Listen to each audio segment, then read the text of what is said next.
Hello, ladies and gentlemen, and welcome to the first episode of Fanalysis. With me today is Grey Jedi 91 Hey guys. and Antoine Bandelet. Be water, my friends. And I'm Retty 4. Take us away, Grey Jedi. Explain what we're doing. Oh, okay, so today on this episode of Fanalysis, we're going to be giving you guys our fanalysis of the series Avatar: The Last Airbender, or its first installment. And here we're going to be sort of examining. We're all obviously fans of the series. The series has come and gone. It's over a decade old. We're looking at it from the perspective of how it holds up upon review. So there's going to be critical analysis here. It's not going to just be fan gushing, though there will be lots of that as well. And we're going to be going on an episode by episode basis. So we're starting with episode 1, or season 1, episode 1, The Boy in the Iceberg today. So take it away, Antoine. Yeah, so how we're gonna be doing these scene breakdowns, these analysis, that we're gonna be going through it essentially scene by scene, but also talking about the overall arcs that happen within the episode, whether it's character development, plot, moving forward or anything like that. So just to start us off, we are first introduced to. Well, actually, are we gonna be talking about the intro? Are we gonna do the intro first, since it was? I assume so, yeah. It's part since it was kind of an establishment. Yeah. So I guess if we can talk about the world. What we're being dropped into right now is that the big bads right now are the Fire Nation, who are basically going around committing genocide, which I don't think we actually know about quite yet. But I mean, we know that they are the big bads, and that there are four nations. What I like too about the opening sequence is the map, because I feel like I always like fantasy maps and like how people choose to design the worlds, and it feels a little bit kind of like Pangea, but with like islands surrounding each section, which is pretty cool. And of course we have like the Fire Nation, who is kind of like the isolated. They're influenced by the Japanese in terms of, and also most of Avatar is influenced by a lot of Asian culture. And then we have the Earth Kingdom in the middle, which is like China in a way, and then you have the Poles, which are like the Inuits. So I always liked that about Avatar. What do you guys think about the map? If you have any kind of thoughts on the map at all? Prevailing thing on the rewatch is that I underestimated the size of Ba Sing Se. I looked at it when we first. Ba Sing Se is huge. Yeah, it's insanely big, which I obviously Yeah. knew before, but I didn't think it was quite continental level. But yeah, I'm really happy with the design they chose for this. The kind of almost mosaic style is very oriental in the kind of feel, and I like the way they've laid it out with the actual terrain as well, like you said. I also like that it establishes that it is a fantasy world and not like planet Earth, because that, in my experience, tends to undercut like a lot of the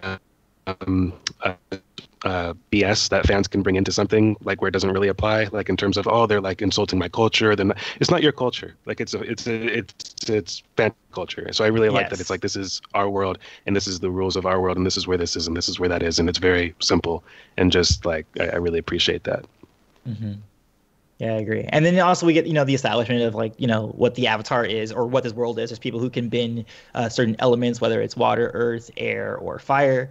And then the Avatar is this special entity that can do everything at the same time. And they equate this person, woman or man, to be the most powerful of them, because they can, not only bend each element, but do them to extraordinary levels. But right now, like the current Avatar has gone missing, and that's what has pushed forward the Fire Nation to be this dominant force that they are, because they have no one to stop them. But of course, what this series is about is the Avatar coming not back to life necessarily, but waking up after a 100-year nap, and in finding this out world, the world's kind of in this world, the Avatar is the balancing agent that keeps everything in check for everybody else, and he's been gone for 100 years. So, and he also is not a fully fledged Avatar by any means. He only knows one of the four elements, so he has to learn what it even means to be an Avatar in this setting, or in this circumstance. In the circumstance, which is specifically kind of a wartime, because even, we'll find out in the episode that Aang was like, what, there's a war going on? What? Everybody was friendly and happy when, I was awake and, doing my airbending thing. But yeah, so let's get into the first scene, which is our intro to Sokka and Katara. Reddy, what are your thoughts on those two characters? The characters themselves, they're likable. They're tinged a bit by the humor for the first episode, well, the early episodes, but it gets across the kind of thing they're trying to present with these two really nicely in a very short space of time as well, while also establishing world building material. Right, like them, like for instance, there are non-benders. Like, if you've watched the intro, you might think, oh, everybody in this world can do this magic. But no, it's definitely like a very special thing, to the point where I don't think we know it yet, but that Katara is like, the only, I think, no, we find out pretty early on that she is the only waterbender in the village, which is why she wants to go off with Aang to be trained. There's no one to learn from. Yeah, because there's no one there who doesn't anymore. And the reasons for that will come up later. I like that even after, being familiar with the whole series, a lot of the Katara-Sokka relationship is present in their first interaction and is pretty consistent. Like, so they really had their ideas for what the characters should be and who they really were really early on, like, which is it's not unique, but it's nice when a show is able to establish that from the get-go and not take too much time to figure that out, like, in the middle of the series. Yeah, it kind of establishes it, keeps it consistent for a good half the episode, and then resolves it without tying it up and meaning they can't go back to it later, which is what this episode, or these sets of episodes for the early series, are really good at doing, actually. Bringing things in that will come up later without bogging down the information they're trying to get across very quickly, in terms of the world, the setting, and the initiating of the plot.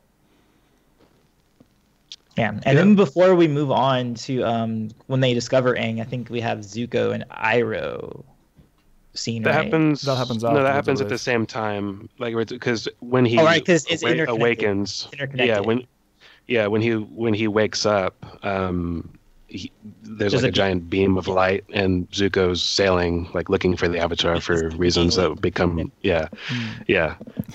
we need a plot to happen, so, like, he can't be back in he's not allowed in the Fire Nation, so whatever. Yeah. And also, anyway, to be fair, we were talking about the map before. The Fire Nation is actually very close to the Southern Water Tribe, so and we do get later on in the series, as we'll touch on in the future, he has been elsewhere. This isn't his first stop, so at least they address that point.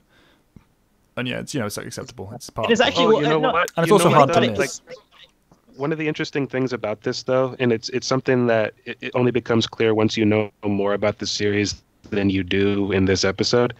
It makes sense for him to look there because, like, by the logic of the series, the next Avatar would have been born and a waterbender had he died. Like, and he didn't know that, so he could have been looking for a waterbending Avatar. Where Aang lived before, the Southern Air Temple tribe is right there. So all of that, if you're thinking the logic of Zuko, he's like, if it's the waterbender, then okay, I got to be right here. Or if the airbender's still around, like, okay, I got to be in this section. So it does make sense for him to be there. Yeah, and again, it's not exactly something he could have missed, the giant beam of spiritual energy. So at least they did try and make it logical or rational within the story. And we get the two. They basically release Aang. And our introduction scene to all three of the characters together is that release, which is nice. Though I did think it's kind of strange. Oh, go ahead. Just make your point first. I mean, when Aang wakes up and he's like, what do you say? Penguin sledding or whatever? Like, he wanted to do something. It was a bit weird. Childish. And I was like, you just woke up. The last thing you remember, I mean, we don't know this yet, but the last thing you remember is, like, this storm, and you like, would you really like? Sometimes for me, writers will try and bring what is it called? Bathos, I believe is what it's called. Like, you take a serious situation and make a joke kind of out of it, and then I don't think it worked in that situation. It happens quite a few times in these early episodes, or specifically the first one.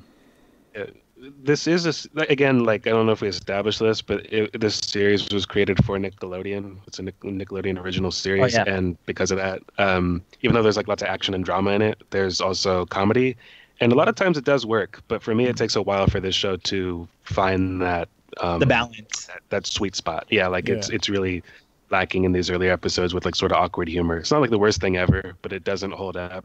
Well, it stands out in comparison to the quality of later episodes when you go back and look at it. Here is really what it is. There are a few good moments, but the overall consistency of the quality is definitely way lower than later episodes, especially later series.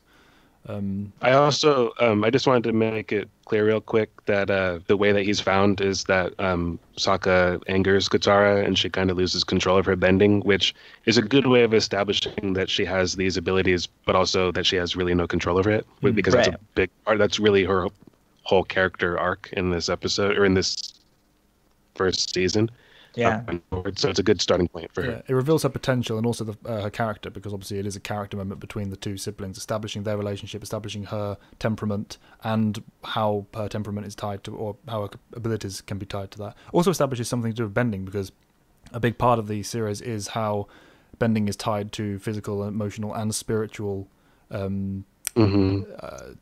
Yeah, it's just you have to have the balance of the three to be at your best, and she is at imbalance at this point. But still, is quite clearly powerful. She's exercising her power, not her bending discipline at this point. Yeah, raw power, no skill. Also, a little bit I like is that Sokka made a mention, which is actually a legit thing in real world. I think he called it Midnight Sun Madness, which is actually something people like. I don't know if you guys know this, but people who live in Alaska and also all places that are similar to that kind of go crazy, and then like suicide rates are a little bit higher there because of like half of the year, you're in darkness, and the other half, so it's kind of cool that they have just that little line, I don't know like the statistics on that, but I've heard stories to suggest that kind of thing before from people. Yeah, that makes sense. Humans aren't used to that kind of those day cycles or lack of day cycles, really. Just lack of contrast. That little line is cool. Yeah, it is cool. And also, we have Zuko having like the most established goal, like right from the front. I feel like for people who are about to go on an arc and like achieve something, like he's like Avatar. Yeah. And it's nice because it's nice in that you walk a fine line between revealing too much too soon about characters when you're writing and not revealing enough to keep them compelling or understand what they're motivated by. And you know what he wants, but you don't, and you know generally why, but not specifically why. You don't really get into the meat of that yet, which is really good. Right. It's a really hard line to jumpstart the motivations and the plot at the same time, which they do well, I think. Not brilliantly, and definitely not with any of the subtlety that they bring later on in the series. But again, it's early on. It's good because what they're doing is they show you layers, instead of it being like, oh hey, here's the entire core. It's just like, oh, here's one layer, and especially for Zuko, I think they peel that away all the way down into like the last season, to the last episodes. He's the most constructed character. Yeah, like I would, but like we were saying, he's the only one that's really on a mission anyway. So it makes sense for him to have like a discernible goal here, because Sokka and Katara are just living their lives at their house. Aang just woke up and doesn't know what's going on. Of the main characters, he's the only one that's really doing something. He's the reason we have an actual plot this episode. Or the next episode, really. Aang is kind of going on the typical hero journey right now, and these first few episodes are about him doing the denial of the call, as is the hero's journey, like plot point or whatever, and he does that for quite a while, where he's like, I don't want to do this thing, I don't want to be the Avatar. Technically we don't know it, but he's been doing that denial of the call for a while. Like we find that out later. And I like how it helps the fact that he's so young, obviously, but I like how the denial doesn't seem formulaic. Like it's not just a case of, oh well, he has to deny it before he can go and find that revealing moment. Not just for him, but for all the characters. Katara is ready to leave with him, as we'll get to a bit later, but is held back by the idea of she's leaving her family behind. It's tied to her character. It's tied to her fears. It's a very real, natural, and human emotion. You may want to go on a adventure for good reasons, but you've still got the ties that you leave behind, and that matters. And the fact that they are tied there to all three of these characters for this start of this hero's journey, I think it works really well. Yeah, that's I think getting into the next episode, but because at this point they don't even know that he's the Avatar. They just know he's like a Airbender, airbending kid, And they're like, whoa, Airbender's supposed to be dead. Yeah, and it kind of takes them a while to piece together how old he really is, because they don't really have any clue as to what he doesn't understand or know about this world immediately. That's something that builds over time as they do explore the village and the outlying areas of the Southern Water Tribe with like evidence of the past. But that's next episode. Yeah, and then with Gran, I didn't realize how quick Katara's attraction to Aang like even sprouted up when she was like, this guy's special, and I didn't even think, because I'll get into this later, but I always felt that Katara should have ended up with somebody else, or at least I thought another person's relationship she could have had was more compelling. I'm not gonna do it yet, but when it comes up, I'm going to bring it up and I'm going to plead my case. But I didn't realize. I think we could bring it up this episode or this season for sure. Well, like maybe not this episode, but maybe this season actually. We can towards the end, but yeah. Because I felt the same way while I was watching the show. I mean, we'll see how I feel about it, upon reviewing. But there's a word for people like that, and I would consider myself one of them. Yes, I know exactly what word you're talking about. Yeah. Anyway, Oh, moving and on. I like moving on to the Iroh Zuko training sequence. What I liked a lot about that is that Iroh is speaking how, firebending really comes from your breath, not from you just exerting muscle power, which is actually something that happens in real fighting, like if boxing, if you guys ever watch a boxing or UFC match, when you see them punching, you always hear that hoo, hoo. That's not for them to sound like, cool or So we're not doing that. Yeah, no. That's just where real power comes from. Like you always hear from a professional boxer that the power of the punches doesn't come from like the follow through of their arm. It's from their hip. It's from like the small movements from their breath. And that's cool that, we're getting these kind of establishments of martial training and martial arts as they apply to bending. I think it was really, really good. Specific to firebending as well here. Like, the firebending itself is about the breath. There are variations on what you need to draw on for all of the other forms that we get later. I like how unique they made all of the styles on every level: physical, spiritual, emotional. It has to be mentioned at some point that like they based the bending disciplines on real world martial arts. So like very strongly, like and everything about like the movesets, even certain philosophies of it. So it's really, really cool. Just they put a lot of effort into that, which is like it's the tentpole of your series is like what's going on here. So I mean they put like a lot of thought into it. It's really awesome that they did, because some series don't. No, they really don't. This series, if nothing else, is known for its detail. Yeah. Everything about that kind of stuff, like in ways that we're not going to even get into in this episode, like really flow really well. Everything about it. For those interested, I believe the disciplines were Shaolin, Hungar, Bagua, and Hungar was for Tai Chi. Earth. Yeah. Hungar for Earth. Hungar for Earth. Tai Chi Bagua water, is air. Shaolin for fire. Yeah. Northern Shaolin. Yeah, which is pretty cool. And then going back to I remember another sequence in the show where comedy does kind of work, where I think Sokka was trying to band together as like the only men. Oh, and what's kind of cool too, interesting, is that Sokka's like the oldest man or male in the village, and he's like the age of what age is he? Is he 14? I think he's like 15 because I think something like that. I want to say Katara's like 14 because she's a little older than Aang, and Aang's like 12. So I would imagine he's like 15, 16, like around the same age as Zuko. Yeah, but it kind of shows the plight that without really overtly talking about it, the plight that the Southern Water Tribe, especially when they're like, oh, Aang, meet the village meet Aang, and then you see like 12 people there. You're like, oh, what's going on here? Like, what's happening? But then like also what I was trying to get into is the comedy bit where like, you got the little kid going like, I have to pee. And you're like, oh, these are who your soldiers are? Like, these are your warriors? Yeah, Sokka kind of living in the dreamland, off playing soldier, as Katara says.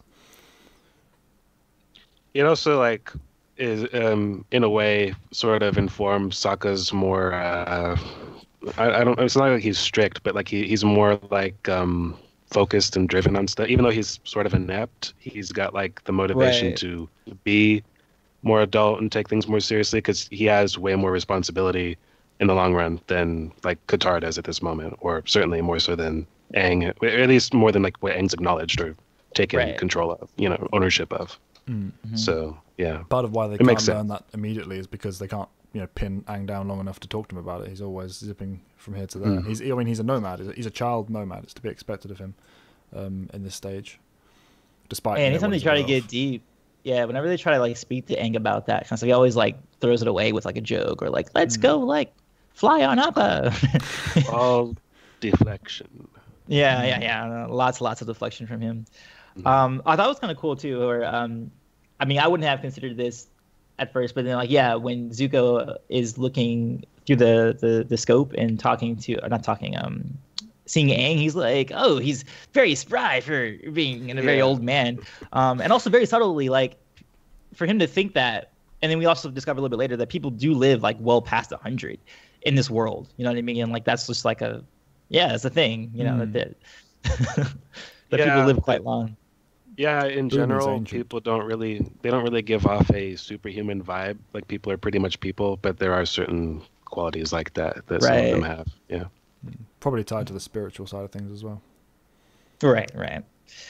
And I feel like also another person who gets goal oriented in this show or this episode would be Katara as well. Like we were saying before, that she needs a waterbending instructor. And so when Aang brings up the notion that, hey, isn't there like a northern water tribe or something like that? She's like, oh yeah, and you have like a flying beast. We could totally And now she has something to do as well as Zuko having. So we have two people who have goals early on as a setup. Mm-hmm. And oddly enough, like that's kind of what's carrying the show, because Aang, like with his status as Avatar not really being acknowledged yet, you don't really know what his goal is at all. Like, aside from vague understanding that he could end the war somehow, which even he wouldn't know how to do that. Yeah. And even when it does come up, he doesn't do anything for it, really. He's like, no, let's just get you to the Northern Water Tribe. Mm-hmm. Yeah, there are whole episodes about that. Like that's a very different kind of hero that especially with this series, I don't think we often get the perspective of a pacifist monk and how he deals with conflict and things like that. Yeah, it makes for a lot of interesting discussion much later on in the series than we'll get into in this season. But it's the thing I find most interesting about just the way that he's characterized is that he is not he just doesn't. I'm kind of like losing my train of thought here, but Callan, you take over because I literally just lost it. Let him retain it. I had a point. Go ahead. Yeah. Regarding Aang and his his passivity, or is that the word? Passivity? Passive, whatever. Pacificity. Pacificity. Yeah. Pacificity. I'm not sure that is a word, but whatever. His pacifism, based on that, I really enjoyed it with him because it's not something that just goes away. Pacificity is a word. Yeah, he. It's not like a throwaway thing. Oh, he's a pacifist, so he won't fight. They don't force it down your throat. They don't handle it like he's not afraid to fight when he has to, especially when he's defending people. Meaning he's not an absolute pacifist, which is what most people take issue with when pacifism comes into a discussion. But it's part of his character, not just in terms of his training and his the way he was brought up and what he believes in. It's part of his nature, and we get to see that, and it flows fluidly.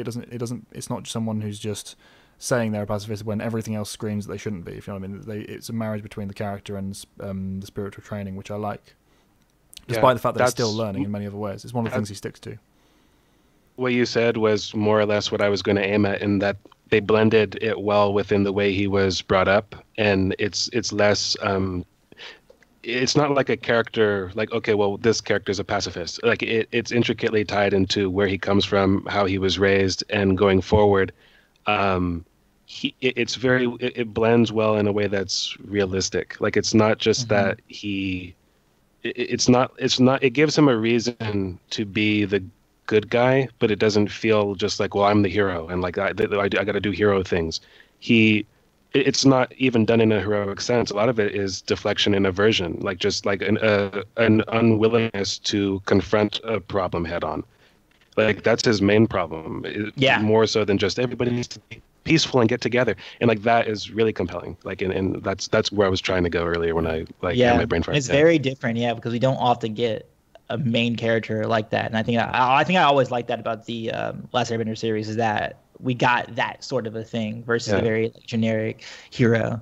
And it's also tied as well to airbending in general. Like that's part of what you do as a airbender. You're spinning around a problem, you're escaping it, you're getting it away from you. You're not tackling it head on. I mean, we see that later in the series brought up in the show, which we'll get to second series actually. Sorry, which we'll get to in the future.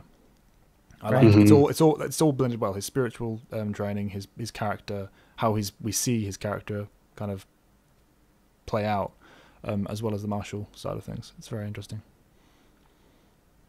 So I think that's pretty much the whole episode. Do you guys have any final thoughts that kind of or maybe what you thought about it when you first watched? I know for you, Matt, you had a very unique situation with Last Airbender, with how you interacted with it when you first watched it. Oh, like this was not like the first episode that I watched. Like so, look, we're gonna. Well, my first episode is episode 3, which we'll be discussing relatively soon. But this one here, like I was shocked by how not adult it was, and I mean, it gets better really quickly. And like looking at it now, somewhat cheap, somewhat goes for like just the budget is not where it becomes later on. And I definitely watched a few episodes like from later in this season that I don't want to spoil talking about right now. But these episodes in particular are like not, they don't hold up as well, like as I thought they would, you know. Yeah, but I think that during the time they were kind of necessary because it was Nickelodeon, and then you want to like kind of segue people into your series, which is very different. Because I remember this being a big thing behind the scenes, like them getting the thing greenlit at all because it was so different from what Nickelodeon had, and I remember how proud they were to like get their little baby project, you know. I was surprised that it is a Nickelodeon show. I mean, I was actually. Yeah, I was actually watching Cartoon Network at the time, watching other stuff. I think specifically, which like this group of people plus a few other our friends have been talking about the Clone Wars microseries, and that's what I was watching. Like when I saw like that was the same promos for this. time. It was the same time. Yeah, totally. That's what I was watching. I was watching that. I went to the TV to watch that, and they were like, okay, well, they're going to be airing in like a block, like a bunch of those episodes. And there was a break in between them, or like waiting for them. So I turned it to Nickelodeon. And I'd seen promos like, you know, all over the place for this Avatar thing, but it looked like anime. And I'm not an anime fan. Like, you know, I hope that doesn't offend you, viewer, but I'm just not into, anime.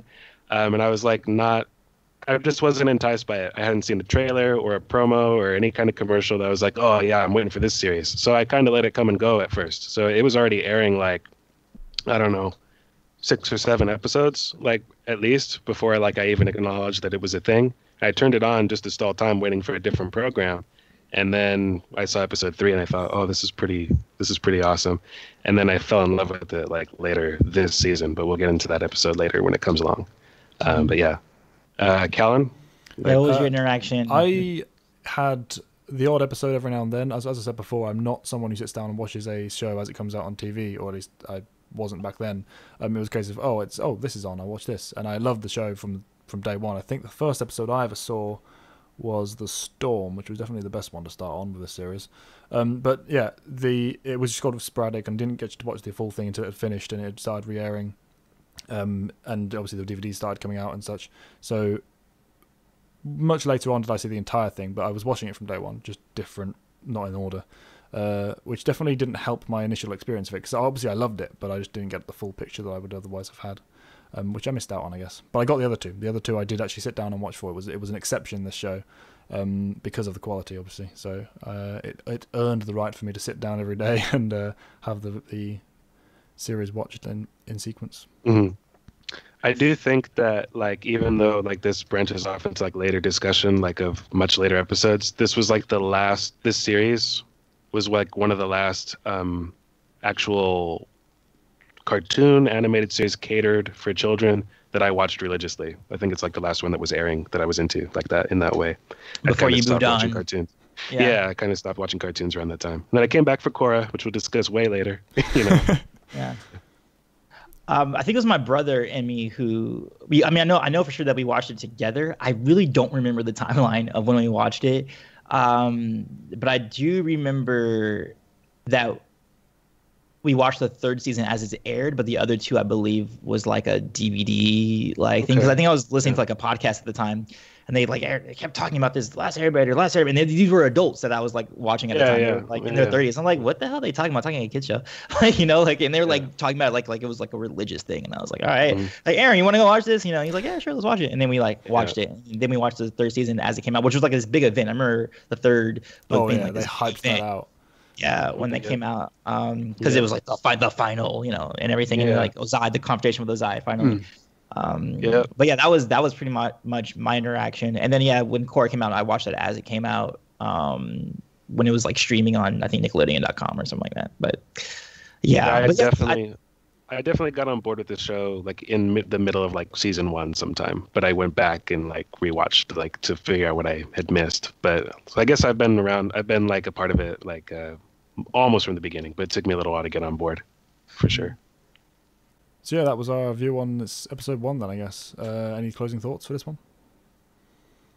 It's a good start. Like I said, I think they did a good job of leaning into Nickelodeon a little bit, just so that it wouldn't be too like off kilter for like maybe a parent who's like, what is this, you know?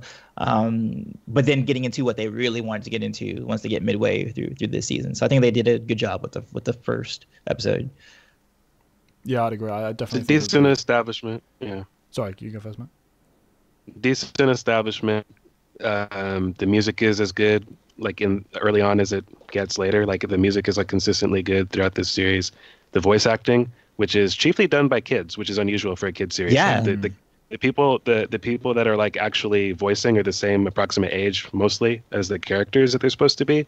Hugely unusual. It really works. Like it's really good in this particular series. All that stuff is great. Huh? Freaking Rufio, I think, right? From Peter Pan? Yeah. Dante Bosco. But he's technically like probably like already an adult, like with married and kids or whatever. Like at the time that he was playing Zuko, but most everyone else though. He was. He's like one of those, like babyface people. Yeah, some people like they don't age like at all. Like, and he's like one of those people that I think is much older than he really looks. He's like an elf or something, but yeah, it's got all these things working for it, but it is like noticeably cheap, and the animation quality is not as good as it gets very soon after this even. So it's a little bit hard for me to like go back to these and like enjoy them as much as later on, but it does what it's supposed to do. Yeah, no, I'm much the same opinion for me. The quality is, if you go back to watch this after having watched the rest of the series, there is a drop in quality, but it isn't, as we were discussing earlier, actually, it isn't pilot level. There is a lot of good substance, a lot of detail. There's good setup for the characters. The voice acting is fantastic, especially for the fact that these kids are, or these actors are all kids for the most part. And it's probably the first thing they would have done, or I would imagine it would have been anyway. Some of their earliest performances, and they did obviously grow and improve, but it wasn't a case where, oh god, this is terrible, they need to get better before I can tolerate it, kind of thing, which is so often the case. So I really liked the whole experience for the first episode. There are very few things I could dislike about it. And just to tack on to that, it's like he said, like it's not pilot level bad because it's not a pilot. There was an unaired pilot that's like way rougher in quality than this. So they stepped their game up for this already. So it's got that working for it. Yeah, the pitch must have got people on board very quickly for that to happen. It's a good sign for the show, and obviously it deserved it. But anyway, I think that's kind of a wrap on our thoughts of season 1, episode 1. Yeah, we'll see you guys for episode 2. Grey Jedi 91 signing off. Antoine signing off. Peace, much love to you, and be water, my friends. Bye-bye.